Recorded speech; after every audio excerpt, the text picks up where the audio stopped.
Bienvenidos al podcast Cristianismo Historia. Te dejamos con la lectura del capítulo 9 del tomo 2 del comentario a los Romanos de Martyn Lloyd-Jones. Deseamos que sea para tu gozo. Capítulo 9.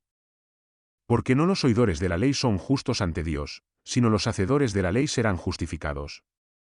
Porque cuando los gentiles, que no tienen la ley, hacen por naturaleza las cosas contenidas en la ley, estos, no teniendo la ley, son una ley para sí mismos, los cuales muestran la obra de la ley escrita en sus corazones. Dando también testimonio su conciencia, y sus pensamientos, acusándose o excusándose unos a otros. Romanos 2, 13-15.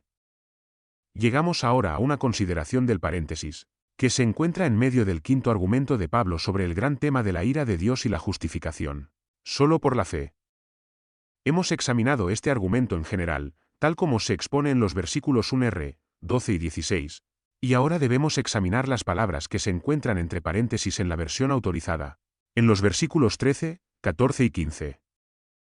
Aquí, en este paréntesis, el apóstol hace dos cosas: elabora en parte lo que ha estado diciendo en su declaración general, y al mismo tiempo trata con ciertas objeciones que él sabía que muchos, tanto judíos como gentiles, traían contra su argumento. Así que el objeto del paréntesis es dejar la verdad bien clara y anticiparse a las objeciones y tratar. Ahora bien, creo que la mejor manera de tratar esta declaración es, en primer lugar, ver los términos precisos que utiliza, y luego examinar toda la cuestión de la doctrina. Así, con respecto a la declaración exacta, el versículo 13 trata de todo el caso de los judíos, que pensaban que el mero hecho de tener la ley y haberla escuchado, de alguna manera u otra los ponía en regla. Consideraban que estaban en una categoría especial, y que no debían temer la ira de Dios. Además, que ellos, siendo ya el pueblo de Dios y sus favoritos, estaban en esta relación peculiar con Él, y que por lo tanto no necesitaban prestar ninguna atención a la predicación relativa a Jesús de Nazaret como el único camino de justicia en la presencia de Dios. Eso es lo que trata en el versículo 13, y les dice simplemente que no son los oidores de la ley los que son justos ante Dios, sino que son los hacedores de la ley los que serán justificados. El mero hecho de que un hombre la haya oído no tiene ningún valor para él. Lo que la ley exige es que sea obedecida. Sabemos que en este país la ignorancia de la ley no es un argumento, no es una excusa. Pero es igualmente cierto que el conocimiento de la ley, en sí mismo, no tiene ningún valor. No ayuda a un hombre que es detenido por cruzar el semáforo cuando está en rojo, decir que sabía muy bien que no debía hacerlo, la cuestión es que lo hizo. El mero hecho de que conozcas la ley o estés familiarizado con ella no te servirá de nada si no la has cumplido. Eso es lo que el apóstol está diciendo aquí. Oír la ley no es suficiente. Observen que dice oidores, hoy podríamos decir lectores de la ley. En aquellos días la gente no leía tanto, se sentaba y escuchaba y la ley les era expuesta por sus maestros. Así que él habla de oidores de la ley. Y eso incluye a cualquiera que de alguna manera esté familiarizado con las declaraciones y los detalles de la ley y su principio, repito, es que no son los oyentes los que están justificados, sino los hacedores, los que guardan la ley son los que serán justificados en la presencia de Dios. Luego, los versículos 14 y 15 tratan de los gentiles, se ve que toma ambas partes. Primero los judíos y luego los gentiles. En los versículos 9 y 10 has dicho dos veces, al judío, primero, y al gentil, después. Al judío primero, y también al gentil, y también en estos versículos sigue el mismo patrón. Obviamente, lo que está tratando es la posibilidad de que alguien pueda decir, muy bien, entiendo eso sobre el judío, pero entonces, ¿qué pasa con el gentil? ¿Es correcto que un hombre sea condenado por una ley de la que nunca ha oído hablar? ¿Es correcto, por tanto, que se le condene en absoluto? Si esto es puramente una cuestión de ley y admitimos que, como usted dice, los judíos no tienen excusa ni caso, y están condenados por la ley, ¿no significa eso que los gentiles son libres? La respuesta de Pablo es que no son inocentes. Es cierto que los gentiles nunca han recibido la ley que fue dada a través de Moisés en la forma en que los judíos lo habían hecho, pero eso no significa que son libres, que por lo tanto no están bajo ninguna condenación, y que todos son automáticamente justificados ante Dios. ¿Por qué no? Bueno, aquí están sus respuestas. Dice en el versículo 14 que estos gentiles que no tienen la ley como los judíos, son una ley para sí mismos. Con esto quiere decir que, aunque es perfectamente correcto decir que nunca han oído la ley que fue dada por Moisés, y que, por lo tanto, no están en ningún sentido bajo la ley, tienen, sin embargo, una conciencia moral. Y es porque tienen esto que son responsables, pueden ser juzgados en términos de esa conciencia moral que poseen. En este sentido, son una ley en sí mismos. Otras palabras, no están bajo la ley de Moisés, sino que están bajo esta, no debemos llamarla ley, sino esta especie de otra ley que está en términos de su conciencia moral, y que lleva a un sentido de responsabilidad. Eso, puede argumentar alguien, es una afirmación dogmática, pero ¿se puede demostrar? ¿Es absolutamente cierto que esta es la verdad sobre los gentiles? Sí, dice Pablo, hay 3 pruebas en todo caso que establecen esta cosa sin ninguna duda. La primera es que muestran la obra de la ley escrita en sus corazones. Esta es una afirmación muy interesante, que debemos analizar cuidadosamente. Noten que el apóstol no dice que muestran la ley escrita en sus corazones, dice que obra de la ley escrita en sus corazones. Ahora, ¿por qué varió la expresión? Bueno, es muy importante que lo haya hecho porque no está enseñando aquí, como les mostraré cuando tratemos la doctrina, que los gentiles son personas que por naturaleza tienen la ley de Dios escrita en sus corazones. Eso no es lo que está diciendo. Permítanme aclarar esto. ¿Una ley está destinada a producir ciertos resultados, no es así? La ley dice, no matarás, no robarás y así sucesivamente. Y te dice, por otra parte, que hay ciertas cosas que debes hacer. Así pues, lo que el apóstol está diciendo no es que los gentiles tengan la ley misma escrita en sus corazones, sino que muestran muy claramente que la obra de la ley, estas cosas de las que la ley se ocupa y que está diseñada para producir, está escrita en sus corazones. De hecho, está reiterando en el versículo X5 lo que ya ha dicho en el versículo 14, los gentiles, que no tienen la ley, hacen por naturaleza las cosas contenidas en la ley. En otras palabras, si observas o lees sobre cualquier raza pagana, encontrarás que se abstienen de ciertas cosas. Los gentiles, por muy ignorantes que sean, tienen ideas sobre el asesinato y el robo y el hurto y cosas similares, y verás que este tipo de sentido moral está muy desarrollado entre ciertas tribus paganas. Esto es lo que quiere decir con las obras de la ley. La ley dice, no debes hacer esto, debes hacer aquello. Y estas personas muestran claramente en su conducta que saben algo sobre esto, porque castigan el asesinato y castigan el robo y el hurto, y enseñan a sus hijos que no deben robar, etc. Hay muchos otros ejemplos, simplemente estoy escogiendo algunos al azar. Pero, por supuesto, el apóstol ya ha dicho esto muy claramente en el último verso del primer capítulo, donde, escribiendo sobre los gentiles, dice, quienes conociendo el juicio de Dios, que los que cometen tales cosas son dignos de muerte, no solo hacen lo mismo, sino que se complacen en los que las hacen. Y así encontrarás que en muchas tribus paganas y primitivas, realmente castigarán el adulterio, por ejemplo, dando muerte a la persona culpable. Saben estas cosas de esa manera, y sin embargo, aunque las conocen, dice el apóstol, no llevan a cabo lo que saben, cometen los pecados y tratan de justificarse mientras lo hacen. He aquí, pues, el primer argumento, muestran muy claramente que la obra de la ley está escrita en sus corazones. Por eso tienen esas normas y reglamentos, sin saber por qué, tratan de alcanzar una determinada norma y concepción moral. Pero luego pasa a su segundo argumento, que es que lo prueban por su conciencia también da testimonio. La conciencia es una especie de voz, una facultad, si se quiere, que está en todos los seres humanos. Es un monitor interno que nos dice que ciertas cosas están mal y que no debemos hacerlas. Nos guste o no, está ahí, y expresa su opinión y nos condena cuando hacemos algo malo. Este no es el lugar para divagar y entrar en toda la cuestión de la conciencia. Es un tema importante, y deberíamos tener claro lo que la Biblia enseña sobre ella, pero ahí está, por el momento, su esencia. La conciencia es algo principalmente negativo. No se ocupa tanto de decirnos lo que está bien como de decirnos lo que está mal y condenarnos si lo hacemos. La conciencia no es un instrumento perfecto ni mucho menos, y la conciencia de un hombre puede variar mucho a lo largo de su vida. El propio apóstol Pablo nos dice en otra parte que cuando perseguía a la Iglesia de Cristo lo hacía, con toda la conciencia.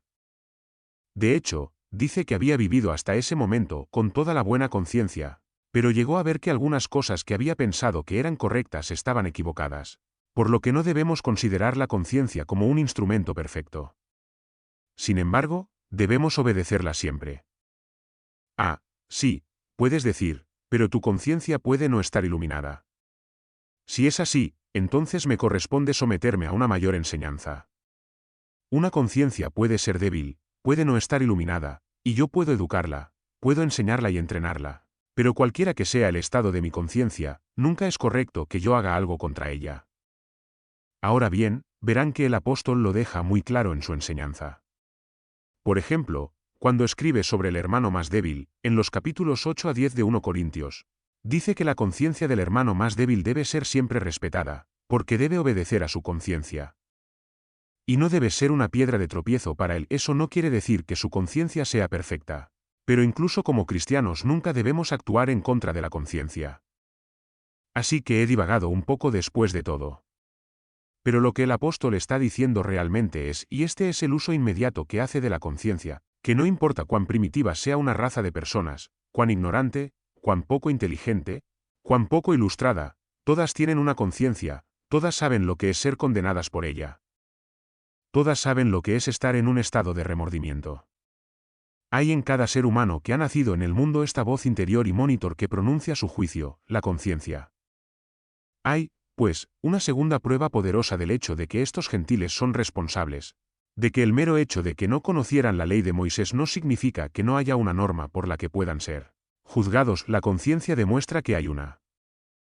Y eso me lleva al tercer y último argumento, que es este: sus pensamientos, mientras tanto, se acusan o se excusan unos a otros. La palabra pensamientos no es una muy buena traducción aquí. Lo que realmente significa es sus razonamientos. Sus razonamientos también entre ellos, acusándose o excusándose unos a otros. Pablo está diciendo, en efecto, sabes, ¿no?, que estos gentiles que nunca han oído la ley de Moisés a menudo tienen discusiones entre ellos sobre si una determinada cosa está bien o si está mal. No solo eso, sino que tienen disputas y debates entre ellos sobre si lo que ha hecho un determinado hombre está bien o no.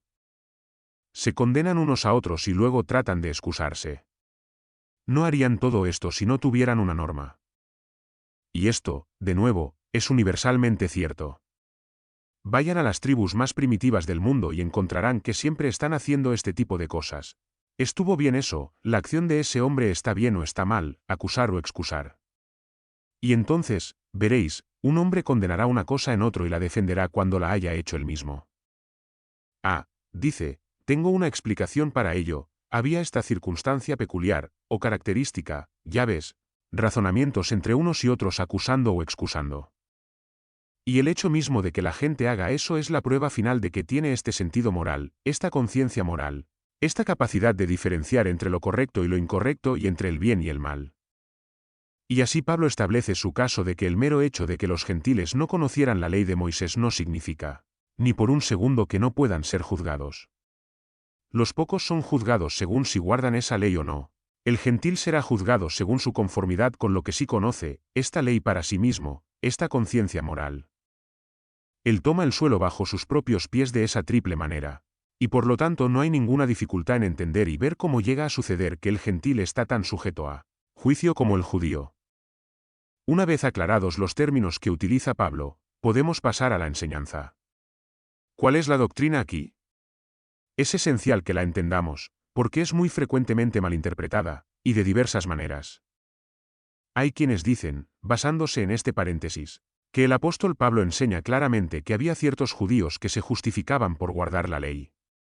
Señalan el versículo 13, donde Pablo dice, porque no son justos ante Dios los que oyen la ley, sino los que la cumplen. Seguramente, sostienen, hay que tomar las cosas al pie de la letra. Hay que tomar las palabras tal y como y son bastante claras. El apóstol está diciendo que el hombre que guarda la ley es justificado por eso. Y eso significa que los judíos que guardan la ley son justificados por su cumplimiento. Ese es un malentendido. Otro argumento falso que se desarrolla es el siguiente. Hay quienes dicen que el apóstol está enseñando aquí que hay una especie de ley natural que está escrita en los corazones de todos los hombres. Que la misma ley que Dios dio a los hijos de Israel a través de Moisés estaba originalmente escrita en los corazones de todos los hombres y permanece en los corazones de todos los paganos que nunca han oído hablar de la ley mosaica en absoluto. Dicen que está claramente en estos versículos, no dice el apóstol que muestran la obra de la ley escrita en sus corazones, y que hacen por naturaleza las cosas contenidas en la ley. Esa es la segunda deducción falsa que se extrae de este paréntesis. Y la tercera es esta, que los gentiles, personas que nunca han oído el Evangelio, pueden salvarse, y lo hacen, viviendo a la altura de la luz que tienen. Estoy seguro de que todos hemos escuchado a menudo este argumento: ¿qué pasa con los paganos?, pregunta la gente, que nunca han oído el Evangelio. Se responde, están bien. Verás, todo lo que tienen que hacer es vivir de acuerdo con la luz que tienen, y eso les da la razón. Dios no sería injusto. Están salvados, aunque nunca hayan oído el Evangelio. A veces este argumento se aplica a los filósofos griegos que vivieron antes de que nuestro Señor viniera a este mundo. Se dice que esos hombres se salvaron por su excelente enseñanza moral, etc. Nunca habían oído hablar de la ley mosaica, nunca habían oído el Evangelio, pero habían recibido esta luz y vivían de acuerdo con ella, y por lo tanto son sal. Esas son, pues, las tres cosas que se dicen con más frecuencia sobre la base de la enseñanza de este paréntesis, y por eso debemos tratarlas. Ahora bien, me parece que la mejor manera de hacerlo es subrayar, en primer lugar, lo que este paréntesis no enseña. Empecemos, en otras palabras, con nuestras negativas, y la primera es que este paréntesis, y esto se aplica a toda esta sección, no enseña de ninguna forma el camino de la justificación o la salvación para nadie. No trata de la forma en que el judío es justificado, ni de la forma en que el gentil es justificado. Eso no es lo que Pablo está tratando. Él está tratando con la condenación, con el juicio, y con la ira, y él no plantea la cuestión del camino de la salvación aquí en absoluto. La segunda cosa que no enseña es que alguien haya guardado, o pueda guardar, la ley y ser así justificado. Ahora bien, pruebo esta afirmación, en primer lugar, utilizando un argumento que ya he tenido que usar varias veces en relación con este capítulo. Permítanme recordarlo. Todo el objeto del apóstol, desde el capítulo 1, versículo 18, hasta el capítulo 3, versículo 20, es demostrar que ninguna carne es justificada en la presencia de Dios. El apóstol se propone demostrar aquí que tanto los judíos como los gentiles están bajo condenación. Lo terminará concluyendo, por lo tanto, por las obras de la ley ninguna carne será justificada ante él. Lo dice, además, con estas palabras: no hay justo, ni siquiera uno. Para que toda boca sea tapada, y todo el mundo sea culpable ante Dios. Todos pecaron y están destituidos de la gloria de Dios. 3 y 10, 19, 23. Eso es lo que pretende demostrar. Por lo tanto, si de repente dice aquí, a mitad de camino, que hay algunos judíos que han guardado la ley y se han justificado así, entonces se está contradiciendo a sí mismo sin remedio y diciendo exactamente lo contrario de lo que se propone demostrar. Pero el apóstol no hace cosas así. Es un pensador muy lógico, procede paso a paso, toma las objeciones y las responde, y cuán vitales, por lo tanto, que al examinar cualquier sección tengamos en cuenta el conjunto. Este es un argumento. Pero hay otros. Cuando miramos el versículo 13 vemos que no nos está diciendo nada sobre lo que hace cada uno. Simplemente nos está diciendo lo que exige la ley, porque no son justos ante Dios los que oyen la ley. Lo que la ley exige saber no es si un hombre la ha escuchado o no, lo que la ley pregunta es si la ha guardado. ¿La ha puesto en práctica? A eso se refiere el apóstol. No está diciendo que hay ciertas personas que han hecho esto o aquello, está diciendo, en efecto, mira aquí, pretender que el mero hecho de haber oído la ley te da la razón en sí mismo. Es mostrar que eres ignorante sobre lo que la ley realmente dice, y lo que exige. No exige una mera escucha, un mero conocimiento de sí misma. Lo que exige es que se ponga en práctica. Pablo no está diciendo que el judío o cualquier otra persona pueda cumplir con estas exigencias. Todo lo que está diciendo es que para el judío mantener que realmente no importa nada, excepto que puede decir: después de todo, la ley nos fue dada, no ayuda en absoluto, porque esa misma ley dice: ¿has guardado mis mandatos? ¿Mis dictados? Permítanme dejar esto perfectamente claro, porque es un argumento muy importante y valioso para nosotros, como cristianos, cuando tenemos una discusión con un tipo de persona moral. El tipo de persona que no es cristiana y dice que no ve ninguna necesidad de creer en nuestra doctrina sobre él. Hijo de Dios que vino a la tierra para morir por nuestros pecados, etc. Todo su caso es que todo lo que Dios exige es que vivas una buena vida. Afirma, además, que ha vivido una buena vida, que no ha cometido ciertos pecados, que hace mucho bien. Una persona altamente moral, no se le puede señalar con el dedo. ¿Cómo se trata a una persona así? Pues bien, he aquí el maravilloso argumento que nos proporciona el apóstol. Comienza diciendo, pero, verás, la ley de Dios exige que el hombre la cumpla. Permítanme mostrarles cómo el apóstol vuelve a decir lo mismo en Romanos 10, 5, porque Moisés describe la justicia que proviene de la ley, para que el hombre que haga esas cosas viva por ellas. La ley no dice que oiga estas cosas vivirá por ellas, no, dice, él hace estas cosas. Dice, si haces lo que te digo, entonces vivirás, tendrás salvación.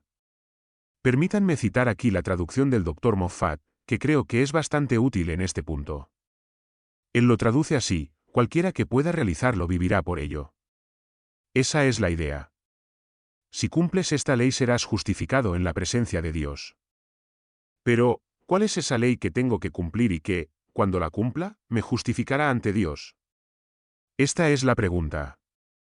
Y nuestro Señor y Salvador Jesucristo la ha respondido. Cuando un abogado se le acercó y le dijo, ¿cuál es el gran mandamiento de la ley? Nuestro Señor respondió y dijo, amarás al Señor tu Dios con todo tu corazón, con toda tu alma y con toda tu mente. Este es el primer y gran mandamiento. Y el segundo es semejante a este, amarás a tu prójimo como a ti mismo, barra inversa en Mateo 22, 36 a 39. Este es el resumen que hace el Señor de la ley. Entonces, ve al judío, ve a la persona de alta moral y dile, tienes toda la razón cuando dices que si un hombre guarda la ley, está justificado en la presencia de Dios. ¿Dices que has guardado la ley? Bueno, responde, nunca he hecho esto, nunca he hecho aquello. Pero, dices, eso no es lo que exige la ley. Lo que la ley exige es que ames a Dios con todo tu corazón y toda tu alma y toda tu mente y todas tus fuerzas. Y que ames a tu prójimo como a ti mismo. Lo estás haciendo, si no es así, no has guardado la ley y no estás justificado, estás condenado, te has perdido. O considera cómo lo expresa Santiago en el capítulo 2, 8 a 9. Trata esto de una manera muy notable, y es un argumento vital, si cumplís la ley real según la Escritura, amarás a tu prójimo como a ti mismo, hacéis bien, pero si hacéis acepción de personas, cometéis pecado, y sois convictos de la ley como transgresores. Luego observa esto en los versículos 10 a 11, porque cualquiera que guarde toda la ley, pero ofenda en un punto, es culpable de todo. Porque el que dijo, no cometerás adulterio, dijo también, no matarás. Ahora bien, si no cometes adulterio, pero matas, te conviertes en transgresor de la ley. Esta es, sin duda, una respuesta muy definitiva y final a todos los que imaginan por un momento que el apóstol Pablo está diciendo aquí, en el capítulo 2 de Romanos, que hay ciertos judíos que se encontrarán en la gloria porque han cumplido la ley y se han justificado así ante Dios. No está diciendo nada de eso. Está dirigiendo a estos judíos que eran lo suficientemente tontos e ignorantes como para pensar que un hombre podría cumplir la ley y simplemente les está diciendo, en efecto, déjenme recordarles lo que la ley exige, y en el momento en que lo vean, verán que ningún hombre ha cumplido o ha obedecido la ley. ¿Notaste también la palabra al hacer en el versículo 14? Porque cuando los gentiles, que no tienen la ley, hacen por naturaleza las cosas contenidas en la ley. Ahora bien, no está diciendo ni por un segundo que estos gentiles hayan guardado toda la ley. Por supuesto, la cosa es patentemente imposible. Todo lo que está diciendo es que aunque hacen ciertas cosas que la ley exige, no lo hacen todo. Los gentiles no son más capaces de cumplir toda la ley que los judíos. Nadie puede hacerlo. Si se ofende en un punto has ofendido en todo, por tanto, por las obras de la ley ninguna carne será justificada delante de él, porque por la ley es el conocimiento del pecado, Romanos 3, 2,0. O, como dice en Romanos 8, 3, porque lo que la ley no pudo hacer, por cuanto era débil por la carne. Nuevo el mismo argumento, la carne del hombre es demasiado débil, no puede cumplir la ley. Así que, entonces, ahí está nuestro argumento con respecto a ese segundo asunto. El apóstol no está diciendo que alguien haya guardado o pueda guardar la ley y ser así justificado. Permítanme llegar a una tercera afirmación.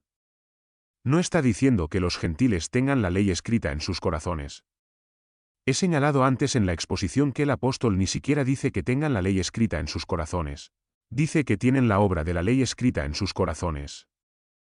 Ese argumento es suficiente en sí mismo, pero permítanme darles algunos más.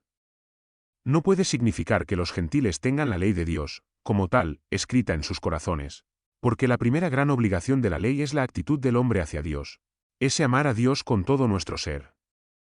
En efecto, en el capítulo 1 nos ha dicho que el único conocimiento que los gentiles tienen de Dios es una especie de conocimiento de su poder como creador. Tienen una vaga noción de su poder y de su deidad, pero eso no es un conocimiento de Dios en su ser, en su carácter y en su persona.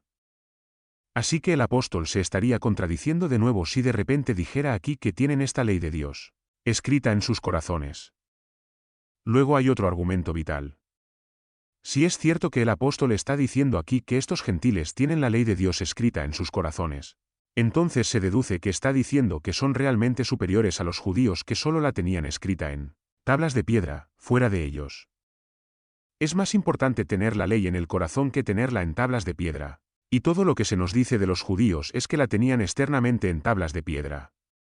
Por lo tanto, Pablo estaría diciendo aquí que los gentiles eran superiores a los judíos, lo que, por supuesto, vuelve a ridiculizar todo su razonamiento. O un tercer argumento igualmente poderoso es este: si es cierto que los gentiles tienen esta ley de Dios escrita en sus corazones, entonces ya han anticipado la promesa de lo que va a suceder en la nueva alianza. En el Antiguo Testamento, Dios dijo por medio del profeta Jeremías: haré una nueva alianza con los hijos de la casa de Israel. No según el pacto que hice con sus padres el día que los tomé de la mano para sacarlos de la tierra de Egipto, el cual mi pacto rompieron, pero este será el pacto que haré con la casa de Israel. Jeremías 31, 31 a 33, encontrarás que citado en Hebreos 8, 8 a 11. ¿Cuál es la gran característica del nuevo pacto? Es esta: pondré mi ley en sus entrañas, y la escribiré en sus corazones. Ahora bien, eso nunca fue cierto en el caso de los judíos. Dios dio a los judíos las leyes en las tablas de piedra, no las escribió entonces en sus mentes, ni en sus corazones. Pero, dice, voy a hacer un nuevo pacto con ustedes cuando envíe al Mesías. Y esta será la gran característica del nuevo pacto: pondré mis leyes en sus mentes y las escribiré en sus. Hebreos 8 y 10, y. Sin embargo, las personas que malinterpretan el argumento de Pablo aquí nos dicen que el apóstol está diciendo en estos versículos que Dios ya había escrito las leyes en los corazones de los gentiles hace mucho tiempo, que desde el principio les había hecho esto que solo promete hacer cuando llegue el nuevo pacto. Por lo tanto, no hay duda de que el apóstol no está diciendo aquí que los gentiles tienen la ley de Dios escrita en sus corazones. No hay ninguna enseñanza en la Escritura sobre alguna ley natural escrita en el corazón de los hombres. Todo lo que Pablo reclama para ellos es que tienen un cierto sentido moral y una conciencia moral. Esto me lleva a la última cuestión, que entra en este epígrafe negativo.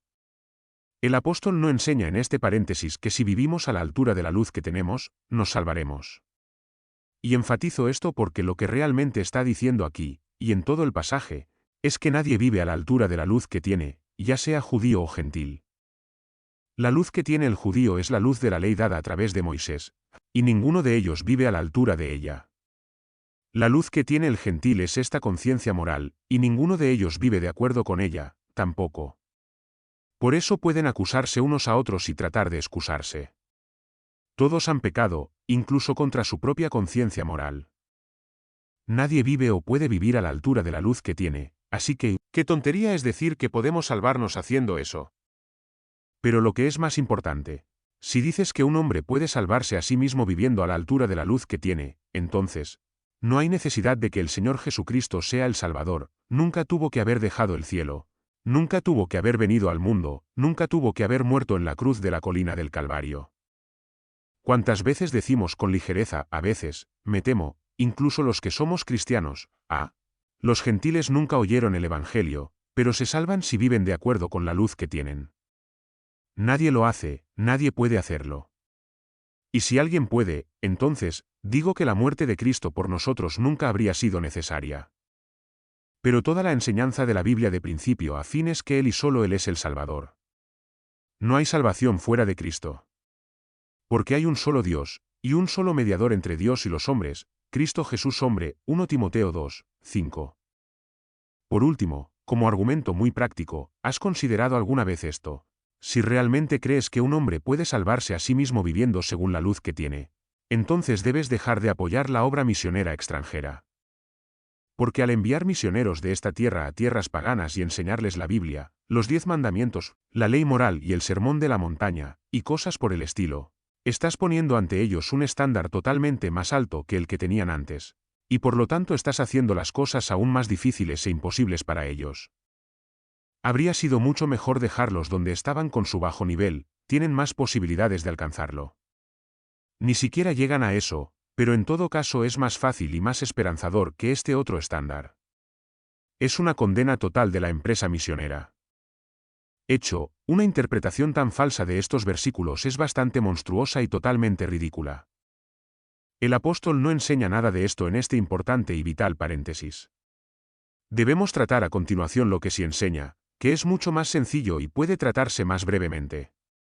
Y luego, una vez hecho esto, trataré de abordar algunos otros problemas que se plantean con tanta frecuencia sobre la base de este paréntesis. ¿Qué pasa con los paganos? ¿Qué pasa con los filósofos griegos antes de la llegada de Cristo? Personas como el padre y la madre de Juan el Bautista, que se describen como justos y rectos, etc. Estos son problemas importantes que, junto con los otros que ya hemos considerado, han sido frecuentemente malinterpretados. Dios quiera que seamos claros en nuestra comprensión de lo que la Biblia enseña.